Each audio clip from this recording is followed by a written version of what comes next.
Capres 3 ke Cawapres 2. Sama rule-nya seperti tadi, Pak Mahfud. Waktu Anda kami persilahkan. 1 menit, silakan Bapak. Baik, terima kasih moderator. Anda mengingatkan agar kembali ke tema debat.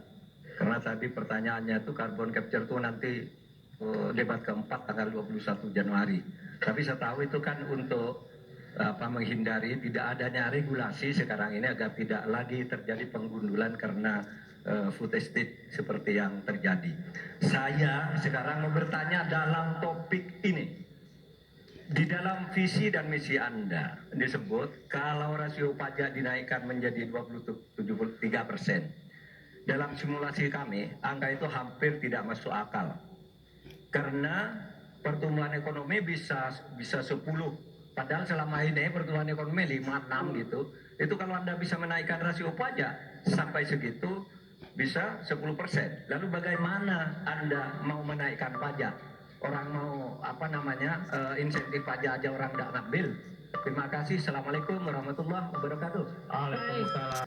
Yang namanya menaikkan rasio pajak dan menaikkan pajak itu beda. Satu, gimana caranya menaikkan penerimaan pajak atau menaikkan rasio pajak? Saya tadi sudah bilang di segmen sebelumnya, kita akan membentuk badan penerimaan pajak dikomandoi langsung oleh Presiden, sehingga akan mempermudah koordinasi dengan kementerian-kementerian terkait. Itu. Jadi DJP dan Bea Cukai akan dilebur jadi satu, sehingga fokus dalam penerimaan negara saja, tidak akan mengurusi lagi masalah pengeluaran. Lalu sekali lagi digitalisasi penting. Saya melihat di Kementerian Keuangan juga sudah menyiapkan, tapi mungkin aplikasinya masih pada tahap testing and enrichment. Kita melihat sudah ada Terfox core tax system yang akan disiapkan. Ini nanti akan mempermudah proses bisnis, mempermudah proses administrasi, memperbaiki pelayanan pajak. Misalnya sekarang nanti ketika sistemnya itu keluar, ketika kita akan melaporkan SPT tahunan, kita tidak perlu lagi mengisi dan menghitung karena sistemnya sudah pre-populated, sehingga tinggal klik, tinggal konfirmasi, selesai. Mempermudah. Lalu untuk masalah pertumbuhan ekonomi, Pak, tadi saya bicara masalah hilirisasi, bicara masalah investasi. Sekali lagi, Pak, tadi saya baru bicara masalah nikel, kita belum bicara masalah tembaga, boksit, timah, tembaga, bioetanol, bioaftur, biodiesel. Kita kalau serius ya Pak ya, kita benar-benar bisa menjadi raja energi dunia Pak.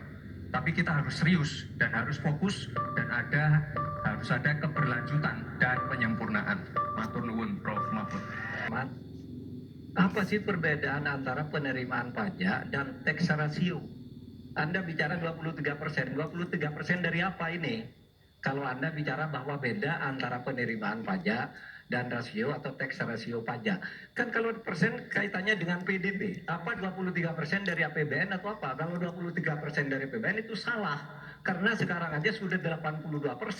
Dengan tax ratio sekarang hanya 10,5, sumbangan terhadap APBN itu 20%. Saya ingin tanya, 23% itu dari apa? 23% dari PDB atau dari APBN atau apa untuk menaikkan pajak? Hati-hati loh. Rakyat itu sensitif kalau pajak dinaikkan. Karena kita sudah berkali-kali nawarkan teks amnesti, juga tidak jelas hasilnya. Kemudian teks pajak itu, insentif pajak sudah ditawarkan oleh pemerintah. Benar tidak Pak yang mau? Karena diperas-peras juga jadi alat nego di kantor pajak. Nah oleh sebab itu ini harus jelas. 23% dari apa selesai. Silakan.